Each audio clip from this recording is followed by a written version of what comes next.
Good morning, students of class ninth. Once again, today I am going to teach a lesson fourth of political science.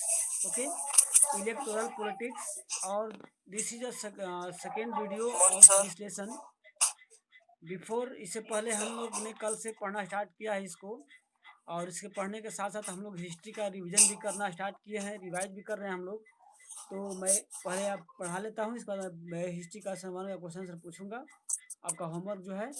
और हम लोग चलते हैं आज political science की तरफ। लेसन सेकेंड फोर्थ है और ये पार्ट नंबर सेकेंड है वीडियो का।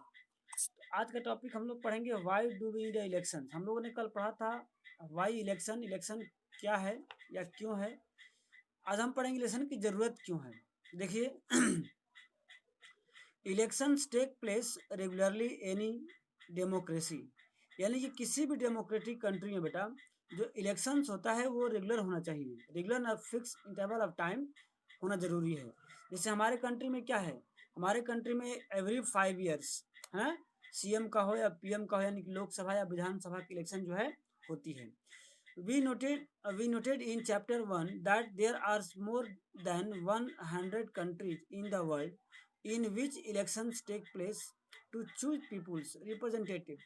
यानी कि बता रहा है कि हम लेसन 1 में अगर आप लोग याद होगा 1 की स्टोरी, तो देखा हम लोगों ने कि लगभग 100 से अधिक कंट्री है पूरे वर्ल्ड में जो क्या करती है, जो इलेक्शंस कराती है और अपने नेताओं को चूज करते हैं। Okay, we also read that elections are held in many countries that are not democracy. हम लोगों ने ये भी देखा कि इलेक्शन तो ऐसे बहुत सारे कंट्री में होता है जहाँ डेमोक्रेसी नहीं भी है।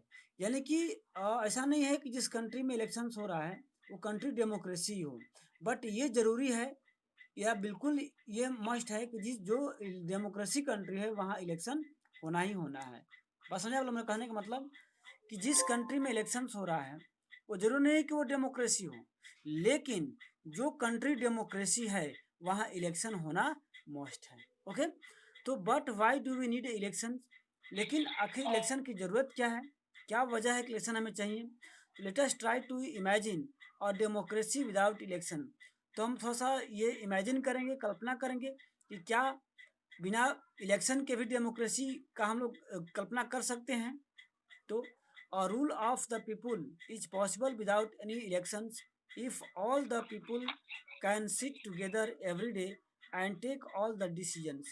इससे आपने देखा कि डेमोक्रेसी किसे कहते हैं, कि डेमोक्रेसी में जो भी कंट्री के पीपुल्स होते हैं सब पार्टिसिपेट करते हैं, सब लोगों की जिम्मेवारी, सब लोगों की भागीदारी होती है। तो क्या ये पॉसिबल है कि पर डे या मंथ में एक बार या ईयर में एक बार पूरे कंट्री के लोग एक साथ मिलें, एक साथ बैठें और किसी पॉइंट पर, किसी एक मुद्दे पर डिस्कस करें और अपना निर्णय दें। क्या ये पॉसिबल हो पाएगा? नहीं हो पाएगा। इसलिए नहीं हो पाएगा या तो सब लोगों के पास एक दिन समय नहीं होगा, कोई कुछ काम बिजी है, कोई कहीं बिजी है, कोई कहीं बिजी है, यानी कि सबको एक दिन का टाइम नहीं मिलेगा कि ये सब लोग एक साथ बैठें और किसी एक पॉइंट पर डिस्कस करें। सपोज दैट अगर मान लेते हैं कि सब लोग बैठ भी गए, तो सबके पास इतनी नॉलेज नहीं है, इतनी ज्ञान नहीं है कि सभी लोग उस पॉइंट पर डिस्कस कर सके और अपना उचित सलाह दे सके। क्या है ये? इसलिए पॉसिबल नहीं है कि कंट्री के सभी लोग एक साथ बैठ कर किसी एक पॉइंट पर डिस्कस कर सके और कुछ अच्छा निर्णय निकाल सके। इसलिए क्या करते हैं, सब लोग अपने अपने बदले में एक देते हैं रिप्रेजेंटेटिव, यानी कि लोग इलेक्ट करते हैं, लोगों को चुनते हैं कि हमारे बदले में ये हमारा डिसीजन देंगे। उसी प्रक्रिया को क्या बोलते हैं? इलेक्शन बोलते हैं। देखते हैं और रूल, हाँ हाँ, a rule of the people for possible without any elections if all the people can sit together every day and take all the decision, but as we have already seen in chapter 2 this is not possible in any large community, nor it is possible for everyone to have the time and knowledge to take decisions on all matters। Okay, therefore in the most democracies people rule through their representative. इसलिए क्या करते हैं, किसी भी democracy country में जो people होते हैं वे अपने रिप्रेजेंटेटिव को इलेक्ट करते हैं और उन्हें क्या करते हैं, असेंबली में सेंड करते हैं कि आप हमारी बातों को रखेंगे, आप हमारी समस्याओं को वहाँ पर रख सकेंगे। इसलिए इलेक्शन क्यों जरूरी है कि all peoples have not knowledge and time for discussing all matters. Okay, तो इसलिए क्या करते हैं लोग, अपने को रिप्रेजेंटेट करने के लिए दूसरे को चुनते हैं। Is there a democracy way of the selecting representatives without election? क्या आप ये सोच सकते हैं किसी भी डेमोक्रेटिक कंट्री में डेमोक्रेटिक वे से क्या लोग क्या चुन सकते हैं अपने रिप्रेजेंटेटिव को बिना इलेक्शन हुए? ये पॉसिबल नहीं है कि विदाउट इलेक्शन हम कैसे किसी को इलेक्ट कर सकते हैं। Let us think of a place where representative are selected on the basis of age and experience। हम लोग कल्पना कर सकते हैं, सोच सकते हैं कि अगर कोई रिप्रेजेंटेटिव को सेलेक्ट करना हो एज और एक्सपीरियंस के अकॉर्डिंग, तो क्या ये कर सकते हैं? या फिर or a place where the chosen on the basis of education और नॉलेज, या फिर हम किसी को उसके ज्ञान और नॉलेज के अकॉर्डिंग उसको चुन सकते हैं। There would be some difficulty in deciding on who is more experienced and knowledgeable. यानी कि डिसाइड करना बहुत डिफिकल्ट हो जाएगा कि कौन आदमी या कौन से नेता जो हैं या लीडर जो हैं सबसे अधिक पढ़े लिखे हैं या एक्सपीरियंस वाले हैं। इसलिए बट लेट अस से the people can resolve this difficulties clearly such a place does not required election. यानी कि इस तरह से अगर इस तरह की बात रहेगी कि हम according to the knowledge, according to experience हम उसको इलेक्ट करते हैं एज ए रिप्रेजेंटेटिव, तो ये पॉसिबल नहीं होगा। But can we call this place a democracy? How do we find out if the people like their representative or not? यानी कि तब हम चूज कर पाएंगे क्या लोग अपने रिप्रेजेंटेटिव को डेमोक्रेटिकली चूज कर पा रहे हैं कि नहीं कर पा रहे हैं। यानी कि जो प्रक्रिया हो रही, जो प्रोसेसिंग हो रही है, वो डेमोक्रेसी के अकॉर्डिंग हो रहा है कि नहीं हो रहा है। तो how do we ensure that this representative rules as per the wishes of people? How do make sure that those who the people don't like do not remain their representative? This requires a mechanism by which people can choose their representative at regular intervals and change them if they wish to do not so. This mechanism is called the election. देखिए, जैसे मान लीजिए कि एक आदमी को elect कर दिया गया, एक आदमी को चूज कर दिया गया अपने लीडर के रूप में, अपने रिप्रेजेंटेटिव के रूप में, तो क्या ये पॉसिबल है कि हमें जब हमारे वो रिक्वायरमेंट के अकॉर्डिंग वर्क नहीं करेंगे तो हम उसको हटा सकते हैं या हम उसे दूसरे को इलेक्ट कर सकते हैं? तो ये पॉसिबल कैसे है? इलेक्शन के द्वारा, एक टेक्निकल थिंग्स के द्वारा, जिसको हम क्या कहते हैं? इलेक्शन कहते हैं। यानी कि इलेक्शन ही एक ऐसा सिस्टम है, एक ऐसा टर्म है जिसके थ्रू हम अपने न्यू रिप्रेजेंटेटिव को इलेक्ट करते हैं, या फिर पुराने रिप्रेजेंटेटिव को अभी हटाना भी होगा तो कैसे होगा? इलेक्शन के द्वारा। अभी आपने लेसन इसी में फर्स्ट पार्ट में पढ़ा था देवीलाल के बारे में कि देवीलाल जो है 1987 में इलेक्शन कंटेस्ट किया, जबकि उससे पहले 1982 में कांग्रेस की सरकार थी वहाँ पर। कहाँ पर? हरियाणा में। लेकिन जब इलेक्शंस हुआ 1987 में तो कांग्रेस की हार हुई और देवीलाल जो कि वहाँ के न्यू लीडर थे उनकी जीत हुई, और फिर अगले 5 इयर्स में देवीलाल की हार हुई और कांग्रेस की जीत हुई। यानी कि इलेक्शन ये एक ऐसा प्रोसेस है जिसके थ्रू क्या कर सकते हैं लोग अपने रिप्रेजेंटेटिव को समय और आवश्यकता के अनुसार चेंज कर सकते हैं। ओके बेटा, आप समझे ना व्हाट इज इलेक्शन? तो इलेक्शन इज ए मीडियम या election is a mechanism system by which people change their representative, okay, या elect the new representative. Okay, चुनाव एक ऐसी प्रक्रिया है जिसके द्वारा क्या कर सकते हैं लोग अपने रिप्रेजेंटेटिव को चेंज कर सकते हैं या न्यू को चूज कर सकते हैं। ओके बेटा, रिप्लाई में समझ आ रही है ना?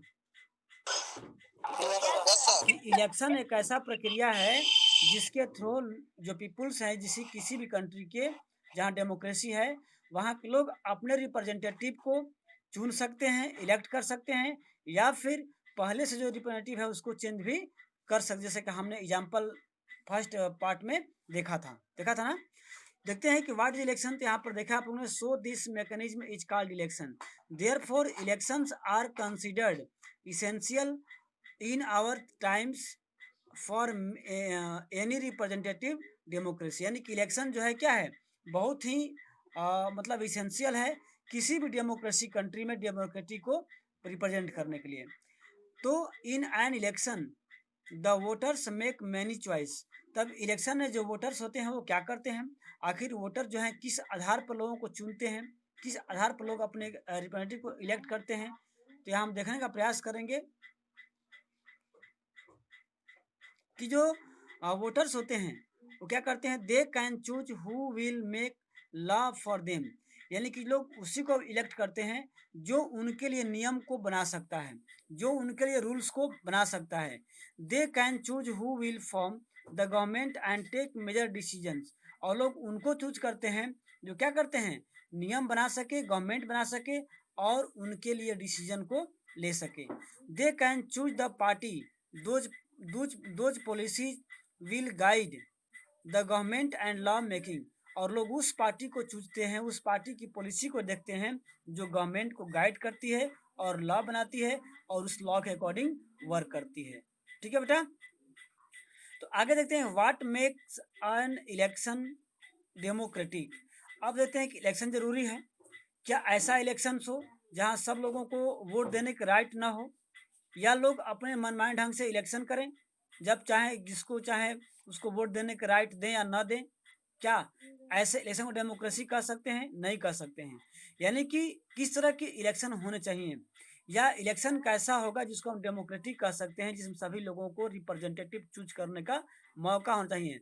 यानी कि डेमोक्रेसी इलेक्शन होना चाहिए, डेमोक्रेटिकली इलेक्शन होना चाहिए, जिसमें ऑल पीपुल्स आर इक्वल की राइट होना चाहिए, और सभी लोगों को जिनका एज 18 ईयर्स एबव या यूनिवर्सल एडल्ट फ्रेंचाइजी का अधिकार रखते हो, उन्हें वोट देने का राइट हो। अगर इस ढंग से इलेक्शंस हो रहे हैं उसे क्या कहते हैं, डेमोक्रेटिक इलेक्शन। अदरवाइज हम उस इलेक्शन को डेमोक्रेटिक नहीं कर सकते हैं। तो क्या क्या है इसमें तो हम देख लेते हैं। ओके, तो elections can be held, next topic है what makes an election democratic. Okay, elections can be held in many way. देखिए चुनाव भी कई प्रक्रिया से होती है। All democratic countries hold election, और जितने भी वर्ल्ड में जितने भी कंट्री हैं जो डेमोक्रेटिक है वहाँ पर क्या होता है, इलेक्शंस मस्ट होता है। But most non democratic countries also hold some kind of election, लेकिन यही बात है कि जहाँ डेमोक्रेसी नहीं है, जहाँ जो कंट्री डेमोक्रेटिक नहीं है वहाँ भी इलेक्शन होता है, बट वैसे इलेक्शन को डेमोक्रेटिक इलेक्शन नहीं कहेंगे जहाँ पर कि सभी लोगों को वोट देने के राइट नहीं होते हैं। तो how do we distinguish democratic election from any others election, यानी कि तब हम कैसे अंतर कर सकते हैं कि डेमोक्रेटिक इलेक्शन क्या होता है, नॉन डेमोक्रेटिक इलेक्शन क्या होता है, and what the difference between democratic and non democratic election, कैसे लिख सकते हैं। बेटा ये बहुत इंपॉर्टेंट क्वेश्चन आता है कि व्हाट डू यू मीन, या what do you know about the difference, या what is the difference between democratic and non democratic elections. Okay, तो in this questions, listen please, we have discussed these questions briefly in this chapter 2, यानी कि इसमें हमें we discuss many examples of countries where the elections are held but they cannot really called democratic elections, यानी कि हमने चिले का भी example देखा और सारे कंट्री का एग्जाम्पल देखा जहाँ इलेक्शन तो हो रहा है बट वैसे इलेक्शन को डेमोक्रेटिक इलेक्शन नहीं कर सकते हैं। Okay, let us recall what we learn there and start with the simple list of the minimum conditions of democratic election. तो हम लोग यहाँ कुछ इंपॉर्टेंट बातें पढ़ने वाले हैं, जानने वाले हैं कि किसी भी डेमोक्रेटिक कंट्री में अगर इलेक्शन हो रहा है, अगर इलेक्शन डेमोक्रेटिक है तो वहाँ पर किन किन बातों का होना जरूरी है, अगर ये बात नहीं हो रही है तो वहाँ डेमोक्रेटिक इलेक्शन नहीं हो रही है। तो क्या क्या पहला पॉइंट है डेमोक्रेटिक इलेक्शन होने के लिए कि everyone should be able to choose, यानी कि प्रत्येक लोगों को चुनने का तरीका मतलब होना चाहिए अधिकार। This mean the everyone should have one vote and every vote should have equal value, यानी कि किसी भी डेमोक्रेटिक इलेक्शन में, किसी भी डेमोक्रेटिक कंट्री में वो जो वोट हो रहे हैं उसमें सभी नागरिकों को जिनका एज 18 ईयर्स या जो मिनिमम एज होता है वो अगर अडॉप्ट कर लिए हैं तो उन्हें वोट देने का अधिकार होना चाहिए। और सभी नागरिकों को चाहे वो पुअर हो, रिच हो, बैकवर्ड हो, फॉरवर्ड हो, किसी भी जात धर्म से हो, उन्हें सबके लिए वोट देने का अधिकार होना चाहिए और सबको एक वोट की अधिकार होना चाहिए और सभी की वोटों की वैल्यू इक्वल होनी चाहिए। ऐसा नहीं कि लोग इलेक्ट कर रहे हैं, लोग वोट दे रहे हैं, लेकिन किसी को 2 वोट देने का अधिकार है, किसी को 6 वोट देने का अधिकार है, किसी को वोट देने का अधिकार है ही नहीं, या किसी के 1 वोट की वैल्यू 100 होती है, किसी की 100 वोट की वैल्यू 1 होती है। तो ऐसे इलेक्शन जो है डेमोक्रेटिक नहीं हो सकती। That means all persons have equal right to equal vote and equal value and 1 vote and 1 value. Okay, ये होना चाहिए, तो हम कहेंगे इलेक्शन क्या है, डेमोक्रेटिक है। अच्छा, सेकेंड पॉइंट में, second there should be something to choose from. Parties and candidates should be free to contest elections, should after offer some real choice to the voters।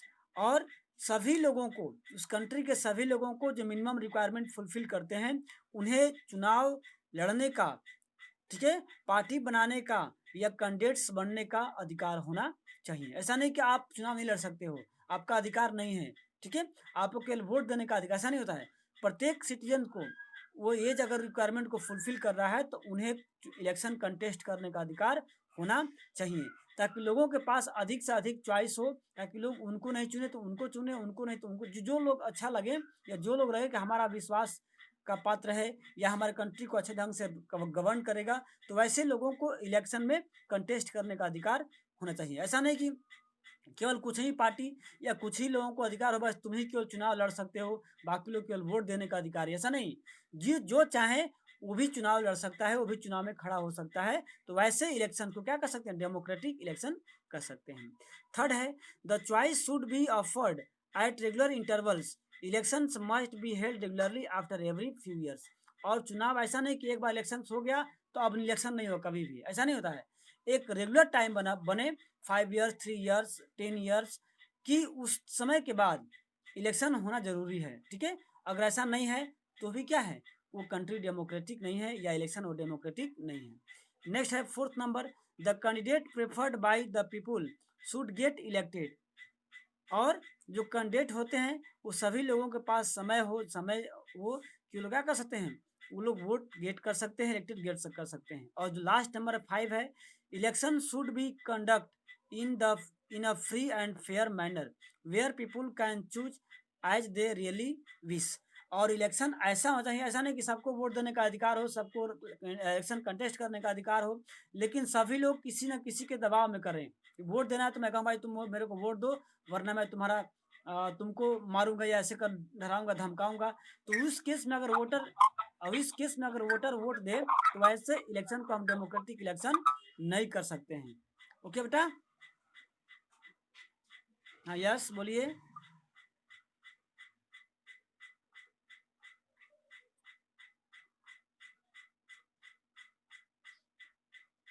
एक क्वेश्चन है इनका, मैं discuss करूंगा बस last point करने के बाद। ओके, कि दिस माइट लुक एट, आपने देखा अभी कि जो अभी आपने पढ़ा कि डेमोक्रेटिक इलेक्शंस होने के लिए मिनिमम रिक्वायरमेंट क्या होना चाहिए, तो आपने अभी देखा, ठीक है।